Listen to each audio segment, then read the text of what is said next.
Welcome to I See Dad People, providing a voice to the modern dad around the world, sharing stories, having a laugh, and cringing at Eugene's I don't know where he found them dad jokes. So let's go. Welcome to I See Dad People and our Friday episode. Before we jump into Stevie and Eugene's random questions, we're just going to play a couple of clips of the upcoming guest interview with Kirby Shabaga.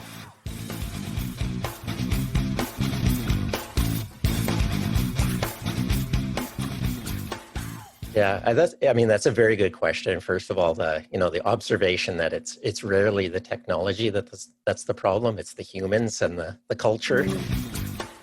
As much as I could, I try to take lunch at the same time as him, and sometimes we'll go for a walk first. I find walking is a great way to, especially with an older child, to get them talking. And Molson Canadian beer or Guinness? oh gosh. Oh, this is a tough one now. It is a tough one.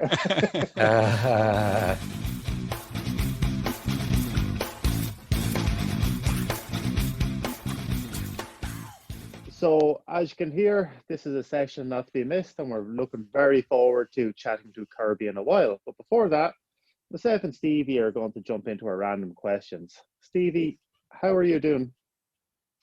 Doing good. I have this new thing I'm doing at work, actually. A couple of lads will have a laugh. So I do this every now and then I go, what do you think I'm doing, guys? And then I say, and they go, I don't know. And they go, I'm at the Irish dancing. My arms aren't moving. So there's a whole joke on at work about Irish dances. So that's what it looks like. So every now and then in the meeting, when it's getting to the end, the people who know it, I'll just start going like this. And what I'm actually doing is full-fledged Irish dancing right now. We can get that out clip. We'll show you later. We'll post it on the old Friday, after the Friday one. So definitely tune in if you want to see the clip. All right. So me and you have traveled around South America quite a bit. We've been around, and there's been some great places we've been to, but there's always those places that you're a little bit like, what was everyone talking about? Like, I don't get it. What was the most overhyped place you've ever traveled to besides Waterford? Kilmac Thomas. No, Kilmac was actually lovely. I loved Kilmac, and the people in it were good now, in fairness. The most overhyped place that I've ever traveled to in Peru. I think Lima in Peru, yeah. I heard a lot about it, and a lot of people blew it up quite a bit, like not blown it up, but a lot of people said some really good things about it. But then when I got to it, it was just like any other big city, really. That's what I thought. I was the same. I wasn't a big fan. I wasn't the biggest fan of Lima, honestly, either. Yeah. I found it was. I will say the food was great and some of the views were great, but it had that weird weather as well. It was a very weird climate as well. It was a very unusual place. But yeah, I don't think that's not a bad one. I think it was a little underwhelming. I will agree. Especially, but again, also remember you were around the rest of Peru, which is, it's so beautiful, right? So it's like then you come back to the city. Maybe that was it. Yeah, that's true. That's a fair point. What is the best video game you have ever played? Abe's Odyssey. It's called Abe's Odyssey.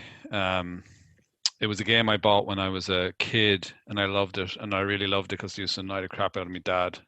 And they're doing a remake, actually. And it is one of the exclusives, I believe, or one of the new ones on the new PlayStation 5 coming out. They're doing a remaster of Abe's Exodus. Oh, nice. And it's this game from Oddworld is the name of the company. And they did a couple, but I loved it. And it was it's a little bit political in the game, but this guy is running around and he's saving people. And you could make him fart, which I think probably was the most thing. And then he would just say, follow me. And you try and save these guys, but they used to die horrible deaths, like when I think back to it. But my dad used to just drive him crazy because he'd go, follow me, and then you could make fart noises, and then guys would go, oh, the guys were following you if you did it. Just classic game. So that is it. Abe's Odyssey and Abe's Exodus was the follow-up.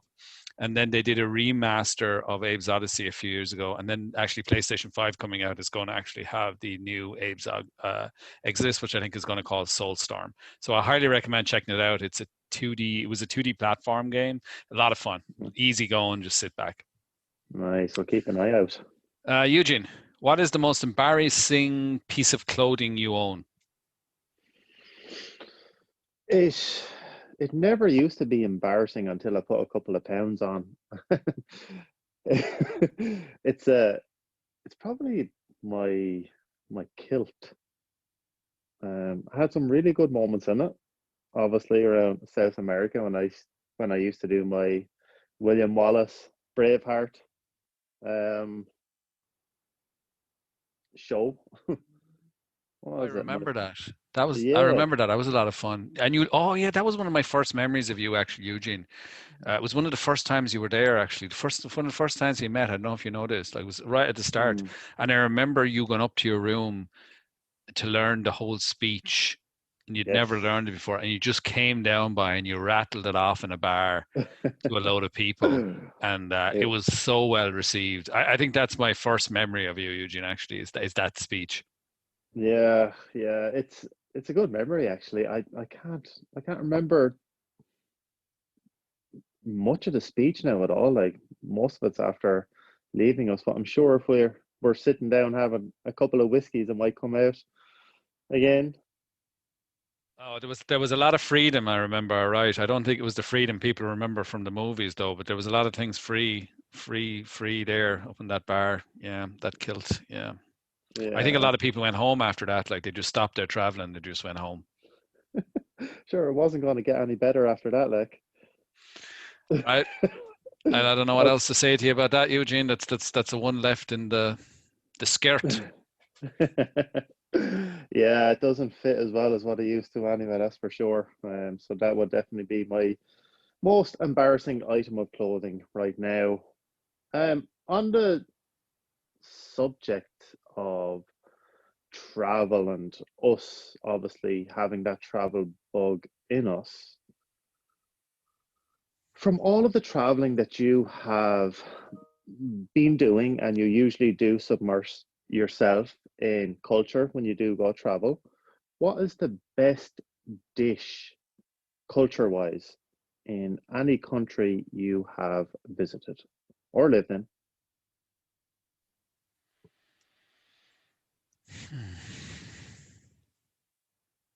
Like a food dish or anything in general to consume? Food dish. Both. My favorite drink with a food was maracuya sour. Maracuya sours. You remember them from Limo's in Cusco? That is my favorite I drink, and it was do. almost like a meal. I think my favorite food is definitely Peru. Like, nothing has beaten Peruvian food for me. I just remember when we used to go for lunch. Remember that restaurant we used to go down to, and they'd just give you this Yes. massive load of food, and there was just so many awesome things on the menu, and it was like what, $4 or $5 like for a Mm, big meal. There was some good food, so but man, good. I put a lot of weight on when I was going to that place. But probably my favorite dish. I would probably say chicharrones. Man, I used to love Mm, going to that bar with the chicharrones, and it was like this dive bar in Cusco, and you get the chicharrones. Remember, I brought everyone down there one time, and you'd have this yeah. beer, which was more like full of gas and everything, but then it would come with onions and this like green sauce and stuff, and you put it, I don't know, and it was so bad for you, but it was so good, and I miss that because you can't get that here that I've ever found. Like, they have chicharrones, but it's very healthy chicharrones here. I've had it, Yeah. and I saw it in the menu once, and I was just so excited, man. I was so excited, and then it came out and it was really healthy, and I was like, oh. What is this? Yeah, it's like asking for bacon and someone gives you slices of bananas, and that really did happen to me once, which was very disappointing. I thought it was bacon, but it Platanos. was it was platanos, yeah, plantains, fried plantains. Lovely. Um, we're on the topic of food. For you, what food looks disgusting but tastes delicious? Um, there's a Filipino dish, and Daryl, one of our former guests, might know it. It's called sisig. And when I was doing a bit of work over in the Philippines, they brought me out to try some traditional Filipino food, and that was one of them. There was another couple of things that they asked me to try, which is something called a balut, BALUT. I'm not going to go into lengths describing it, but any of our listeners should take those letters away, stick them into Google, and have a look at what it was. And that's one of their traditional food items. The first one you mentioned, though, sounds like an awkward one to ask on a boat. Sisig. I can imagine going up to people going, Sisig? Sisig? Yeah, over there, over the edge. Yeah, the buckets are over there. Time freezes for everyone for one day except you. What do you do? I think, first of all, I would get up early and I would go and I would sit in Discovery Park for half an hour and I'd have a nice coffee. And actually, that kind of makes me think now, because in the mornings now I'm going off with Saoirse, and I actually would not enjoy. I would enjoy it more with her than I would by myself. So I'm going to maybe I wouldn't do that. Actually, it's kind of weird now. It's kind of like most of the things you would do for your day. I know this sounds crazy, but it's like you kind of you start to enjoy doing it with your family, your wife, or your kid. And it's kind of harder. I'm just starting to think about it now, and I'm just like, oh, I was actually thinking about going to Discovery Park, and I was like, no, I'd actually think I'm enjoying that more in the mornings now, going with Saoirse and just spending that time. So I'd probably do it, but I don't think I'd enjoy it as much as that. Then I'd probably come home. I'll probably play a little bit of PlayStation, because I haven't done that in a long time. Probably do an hour. And I'd probably jump on a plane for 2 hours and go somewhere random by myself. Now, if it stops for one day, though, I'm starting to think about, like, are the restaurants closed? Is everyone closed? So I'd probably go around 11 o'clock, because then I could just go into the kitchen when people are cooking stuff and just kind of take things off and put them on my plate. Just leave a couple of dollars there for it. Then I'd just sit down and have it. I'd fly somewhere random. Oh, I couldn't fly random. This is a hard question. That's what I was Eugene. just thinking. Like, I was just about to say it to you. Like, when did you get your pilot's license? So this is a tough one, right? Because you can't really do a whole lot. Because it tells you how reliant you are on other people to get places. So I could jump in the car, I could go somewhere, hope I don't break down. Then I'm screwed.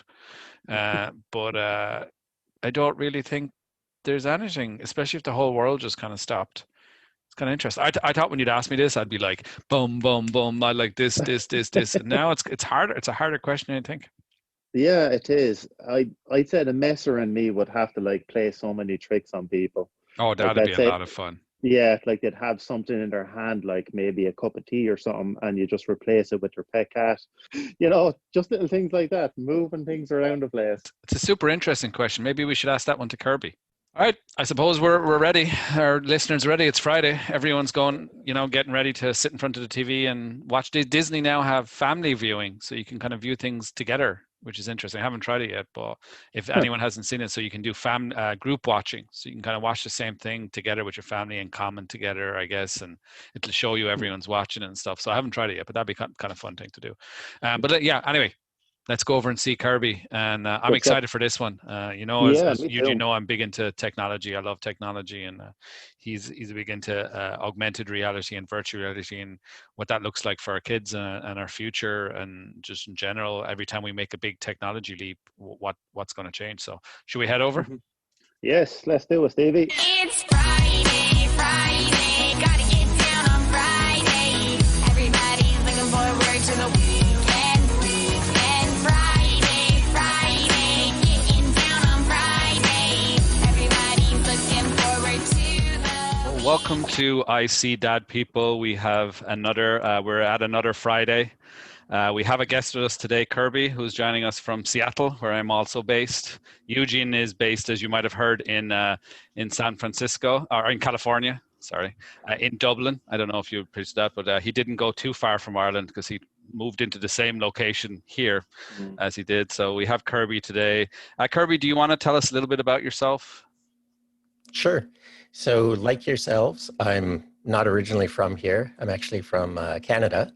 And I came here about 20 years ago, started in the Midwest in Cleveland, Ohio, and worked my way to the West Coast, where we've been for a long, long time now. I'm in the technology field right now, most interested in AR and VR, and kind of more specifically in what's called WebXR. So I'm a techie, and that's a little bit about me. Perfect. You know, we're actually talking a little bit earlier on between we had an earlier podcast guest on, and we were talking between the two about Eugene was talking about the social dilemma. I don't know if you've seen this on Netflix. I haven't seen it yet, but Eugene had watched it, but I had been watching the news articles, and of course, there's been a lot of our guests previously talking about, you know, during our current situation, will there be a move from home for kids' education? You know, people are now having to rethink how they're going to manage this, and so it's one of the interesting questions came out of it was, well, I'm a big fan of AR. You know, I've followed that space a bit, and I do have a PlayStation VR headset, but unfortunately, I do suffer from the motion sickness of sides. I'm one of those people, but I love it, but I don't have a long time, you know, in it, and so I'm a little more looking forward to the AR, which I'm hoping will be a little more suited to my piece. So, what I guess one of the questions is, where do you see that going in terms of the mainstream? And if it goes mainstream, do you think now that a lot of, you know, people will be homeschooled, how AR and VR is going to change that landscape? And is it going to push it forward where, you know, the kids are possibly not going to be in the classroom, and we don't know when this is going to end? And is there an opportunity there? Yeah, definitely. Collaboration tools in general has been a huge topic since COVID. And a lot of folks realize, especially when you're in a big one-to-many situation like on Zoom, where you have an instructor and, you know, 40 little videos up there, it's not the best experience for everybody. And XR collaboration tools, I think, will advance faster now because of COVID. And there are some examples that work fairly well in VR today. One of them is called AltSpace VR.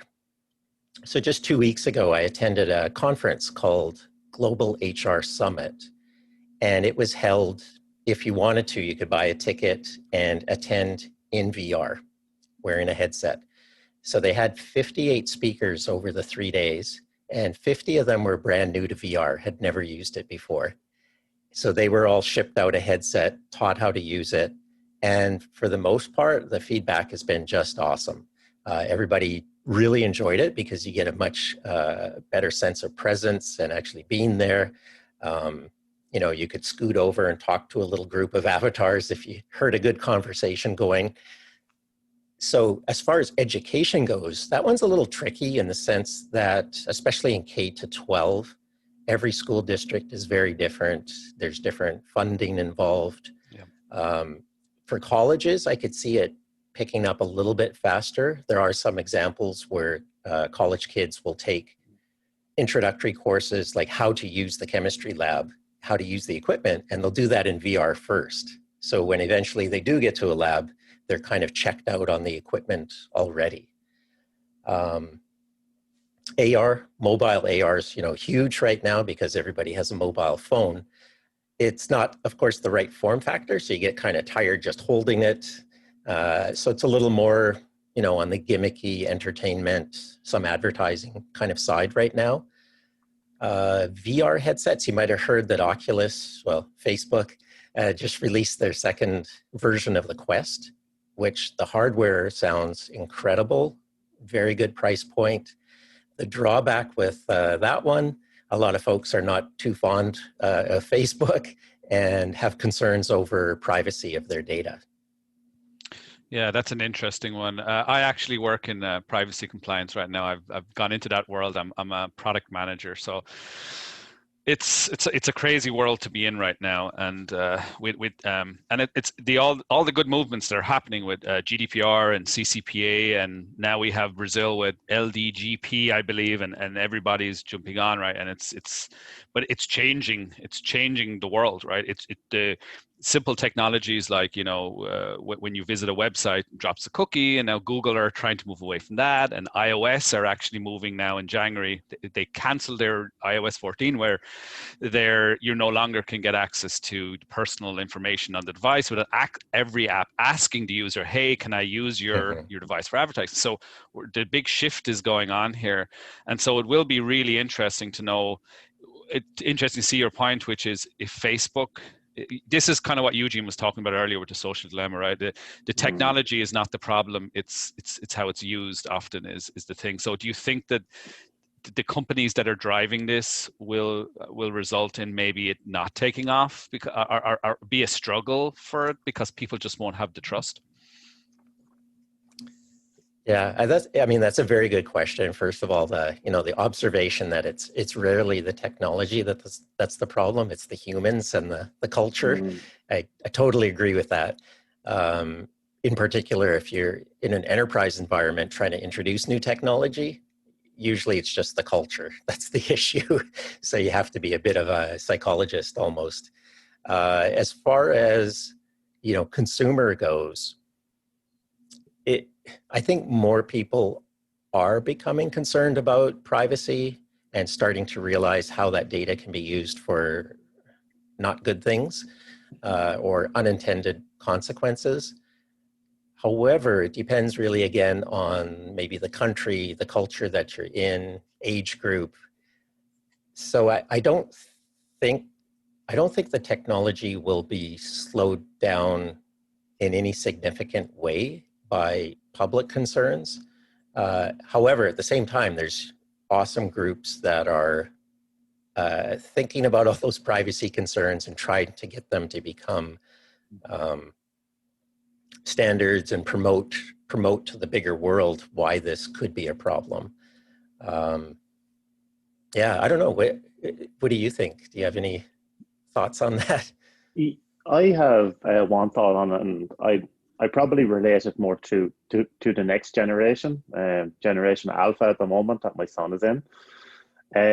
Social Dilemma kind of focused a lot on Generation Z, and there's a bit of backtracking to do on that. It seems, from what I can see anyway. As you were saying, the technology is awesome. It's just how it's being used. For myself, I see it, the VR, AR space as an opportunity for home learning, and a lot of good things can be done about it. And with it, I was looking at a video on it only last night where there was someone holding up their mobile device, and I know that could be a problem you were saying because your arm might get tired, but they were able to see that, oh, this hotel has a room free and this is the hotel that's free, or this here has a space for me to rent.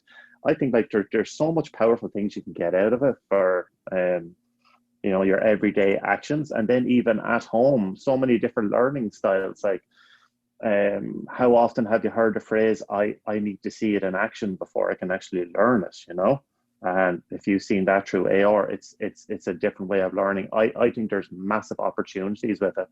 The question probably now in the public from loads of people and concerned parents after seeing Social Dilemma and the streams that are going to go off that is how are these big companies intending on, or not the companies that are actually developing the actual software itself for it, but the big companies, what angles are they looking at to try and take advantage of a really good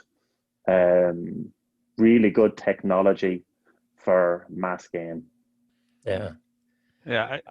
It's interesting. I see a lot of the startups. Sometimes I watch the journeys, and I don't know how many tools I've used over the years where it's been awesome and it's been great. Someone buys it and you don't use it because it's just you can almost picture yourself in the company, someone saying something and going, but how are we going to make money off of this?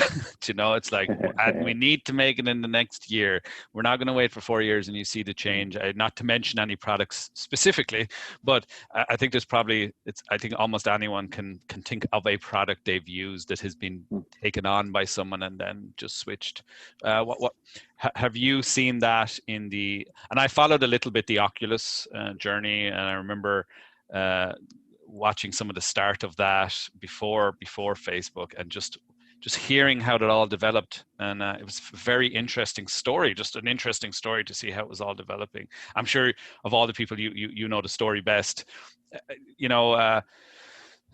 Do we still have a chance, do you think, with Facebook running it? Do you think that the voice has been loud enough the voice is loud enough that these companies they have to change, even if they don't want to. They have to change. Is that what you're seeing happening at Kirby? Yeah, excellent question. Again, I think it's especially here in the U.S. that even though there is some percentage of the population has worries and kind of understands concerns, overall, their business has not really changed since the big data leaks a while back and various news coming out of the company. However, around the world, you mentioned GDPR, so that has a good impact because it starts forcing companies even here in the US to change, right? Because they have consumers all over the world. Regulation is pretty much always going to lag the technology. And I'm caught in this struggle too, because I really like the technology. I want to use the equipment, but I also want to make sure that I have some level of privacy, right? Yeah. And it is, thinking back, I don't know if you guys were, maybe watch Star Trek when you were kids or something, and you would see them go into the holodeck and talk to the computer, and everything was just like magical. Part of me really wants that. And as a techie, I understand, well, that means that system needs to understand the environment you're in, has to know some things about you. And I want to experience that, but how do we make it safe and private? And whoever can figure that out, if there's some magical tool or process that has to run to vet things and keep everything in balance, they'll be a trillionaire, I think. Yeah. It's a tough problem.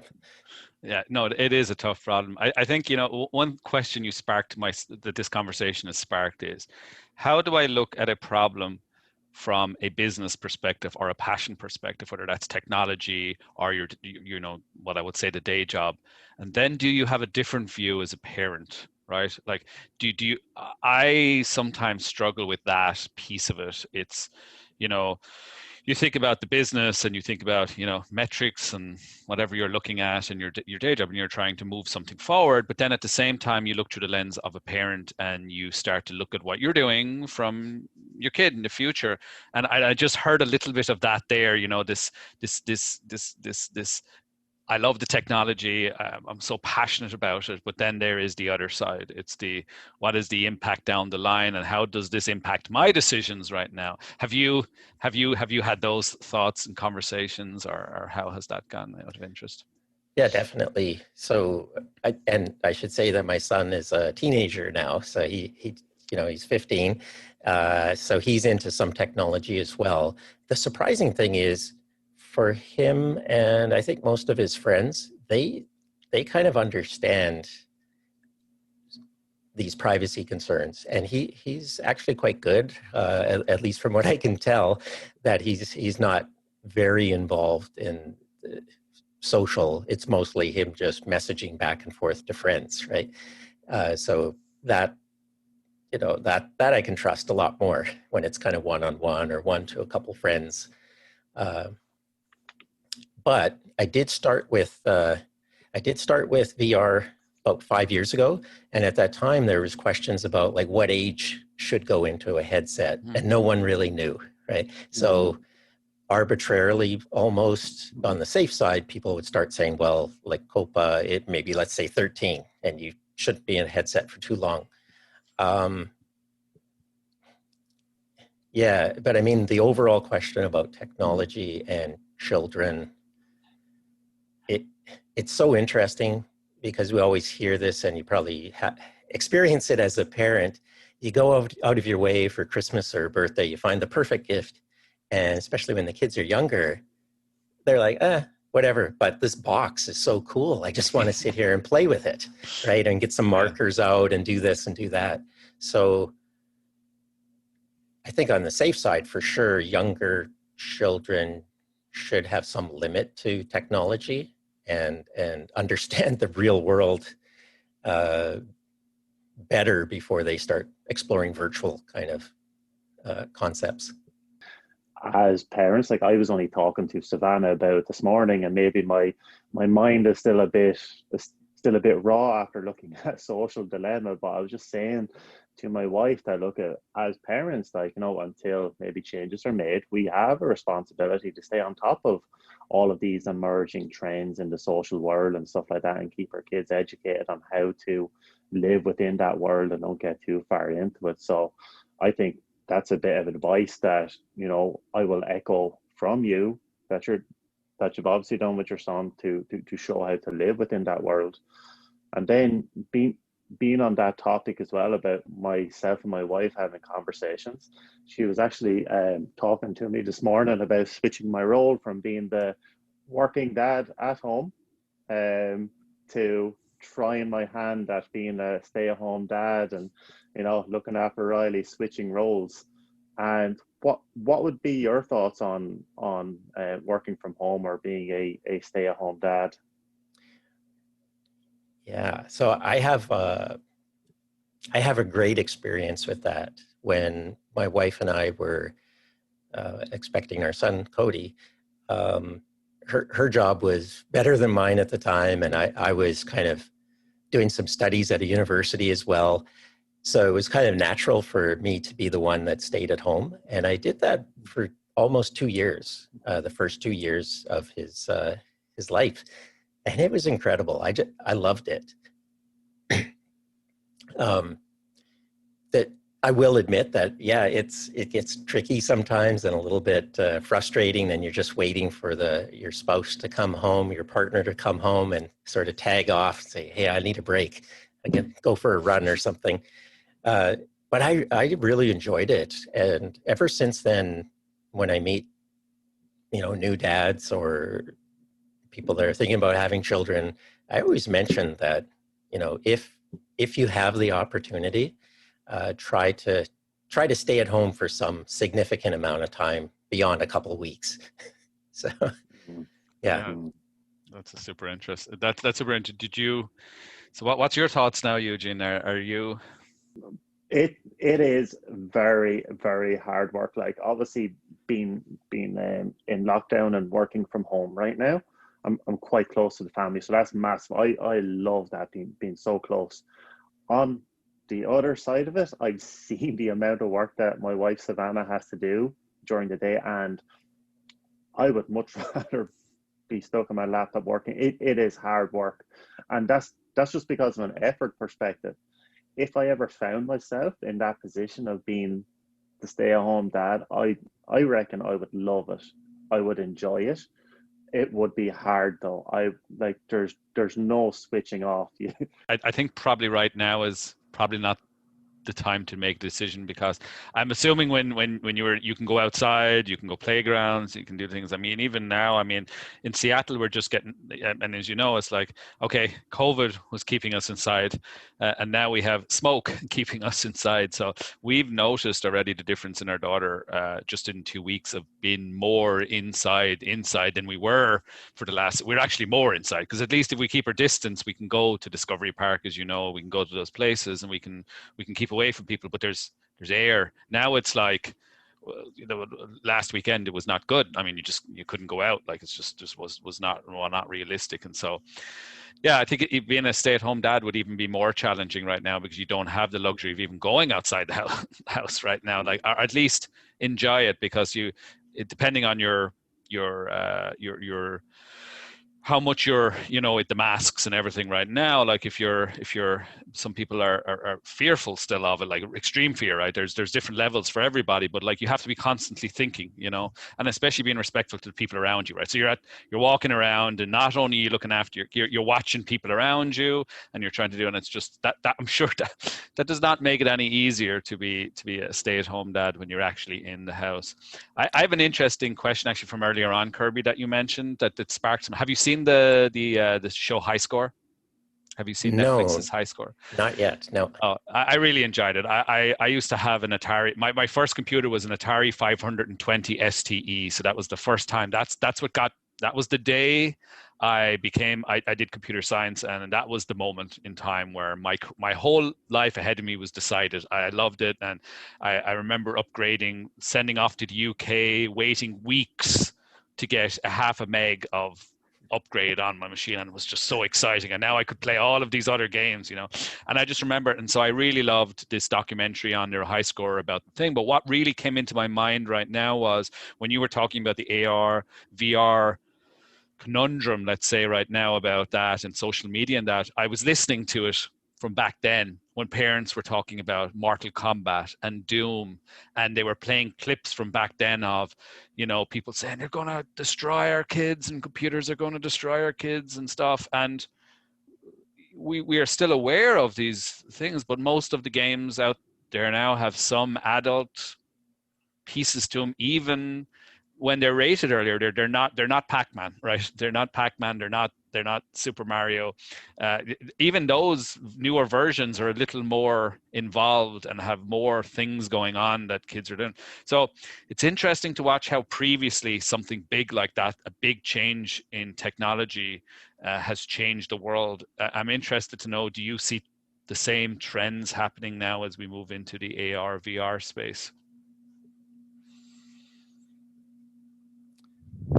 Yeah, so there's, I guess, two parts to that.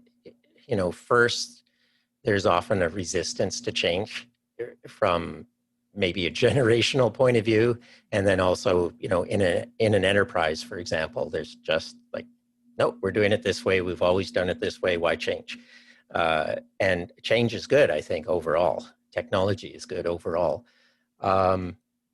Yeah, I remember too when Columbine happened, and parents came out and said, oh, it's because they were playing these games and why these kids went to that school.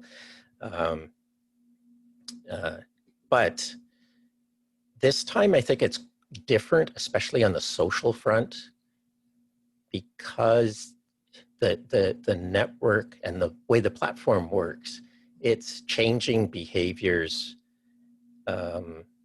not just like a fast twitch muscle where you're shooting or pointing at something, but it's actually changing how you think. And that's, I think, much, much more dangerous. If there's a fellow, quite a few people, you mentioned the documentary that you watched about Social Dilemma, but there's one of the early founders of VR, Jaron Lanier.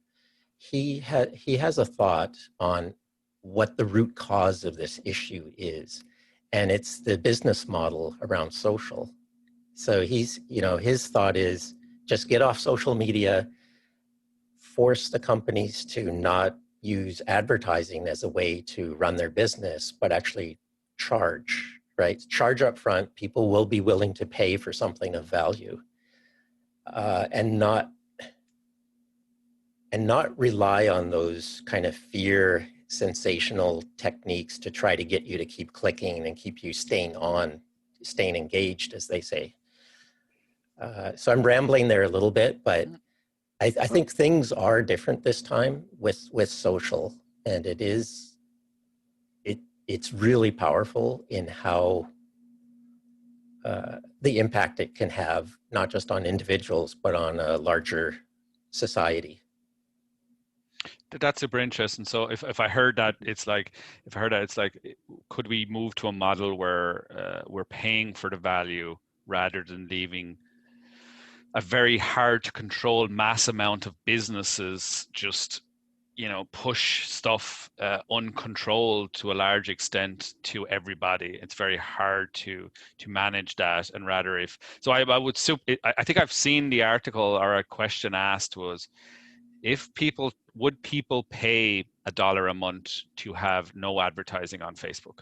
Like, would they? I mean, when we had cable subscriptions, they were, like the battle down to is like less than $10 now. And it's interesting to watch Netflix versus Hulu and all of these other platforms. It's like it's the dollar is the difference, right? It's no longer, you pay $80 for direct TV and stuff. People are starting to move to the cable cutter, but now they're all adding up, but it's the dollar. So I wonder is it hard, do you think, that people have got it free for so long that, you know, would people be concerned enough where they could say, hey, if you pay us, you know, $1 a month, which is $12 a year, which I would say on the advertising cost, it's probably even more than what they're actually making per user on advertising, right?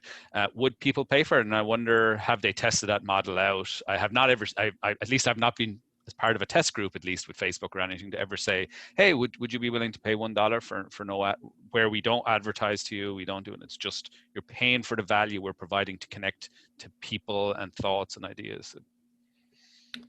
Yeah, I'm not aware that they've even entertained that thought, especially with consumers, because, you know, and again, it's not just Facebook, but Google as well with search ads and so on. On the business side, I mean, Facebook does have a product called, I think it's At Work, and it brings a lot of their tools and platform inside a company so they can use it privately. And that, you know, that's a paid model. Yeah, I don't have a clear answer on that. For me, I know, like, for example, with YouTube, that, by the way, is huge with my son and a lot of his friends. He doesn't even use a music app. He's just using YouTube to listen to music.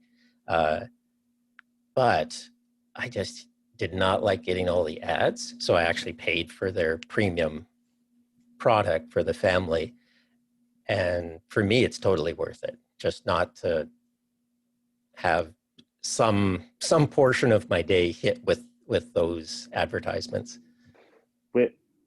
With myself and my son Riley, I try and pick out a bit of time during the day, every day, just to spend that unique one-on-one time.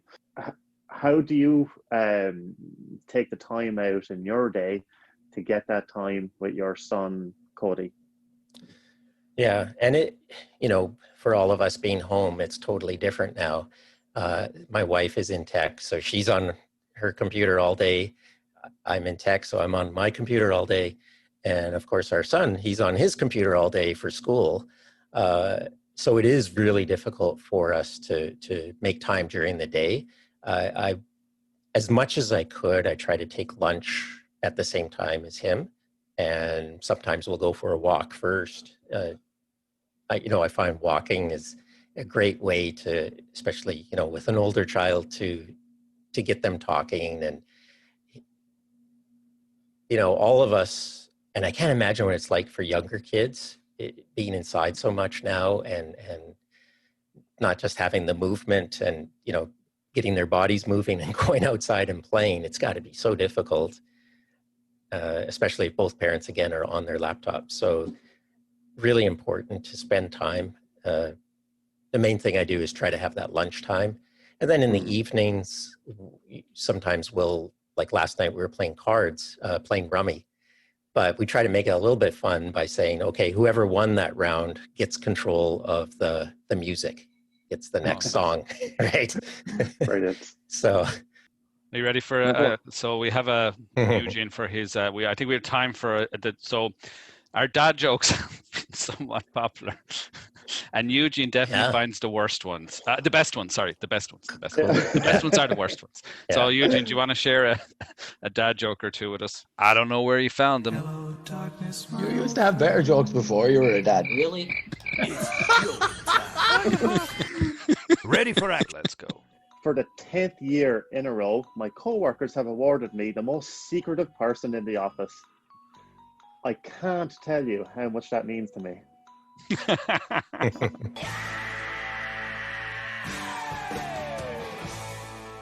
My extra sensitive toothpaste doesn't like it when I use other toothpastes. A guy goes into the doctor and says, "Doctor, every morning at 8 o'clock, I do a poo." He says, "What's wrong with that?" "I wake up at 9. Okay. Well, my son's going to love that one. All right, Eugene. I think it's time for the rapid fire question round.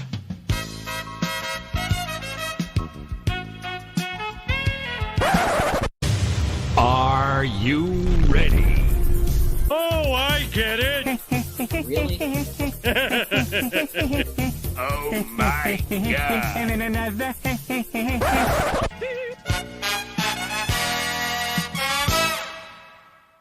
Who is your favorite TV dad? Here's something on Netflix. My son and I just started watching Cobra Kai. So I'll say Cobra Kai dad. What's your favorite day of the week? Before COVID, Friday. After COVID, every day is Friday. So pretty much every day. What's your favorite city in Canada? Ooh, very good. Montreal. It's a lot of fun. I have a couple of Canada themed questions now coming up. Uh-oh. Bagged milk or milk carton? Oh, very interesting. When I was a child, it was in the bag. Now it's a carton. Yeah. Beaver tails or coffee crisp? Oh, coffee crisp. American Smarties or Canadian Smarties? Canadian? Molson Canadian beer or Guinness? Oh, gosh. Oh, this is a Gosh. tough one now. It is a tough one. I like the logo for Molson, but I'm going to say Guinness. Yes. Nice. Would you rather be able to speak every language in the world or be able to talk to animals? Wow, fantastic question. I'm going to say speak languages to humans. What is your favorite holiday of all time? Oh man, I should know these off the top of my head. Oh, favorite.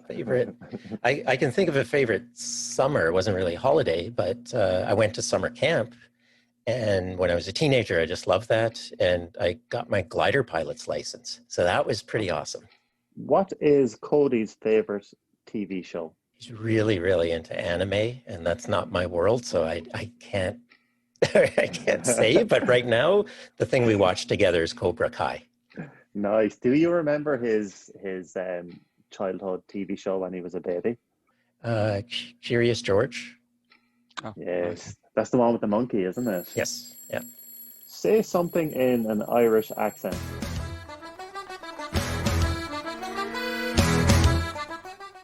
Top of the morning to you. That was good. Perfect. I think that's it now for our rapid fire question round. Well, thanks, Kirby, for joining us today. Would you like to share a little bit about your VR AR association and the XR Seattle podcast that you have? Yes, thank you. Had a great time. So number one is myself and a few friends.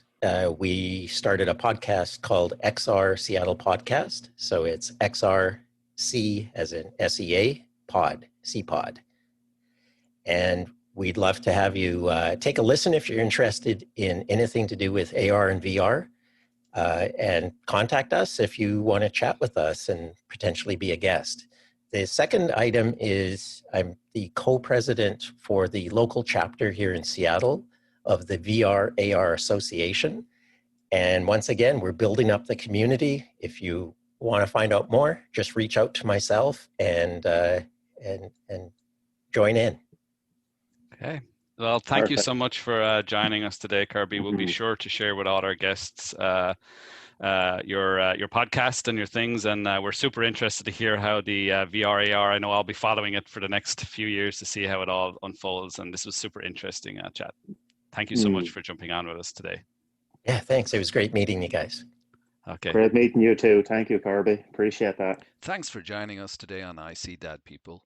If you would like to check out the rest of our podcasts and be the first to hear our new ones, you can visit us at icdadpeople.com or follow us on Instagram at icdadpeople_official, and we will see you next time. And remember, I see dad people, I see them all the time.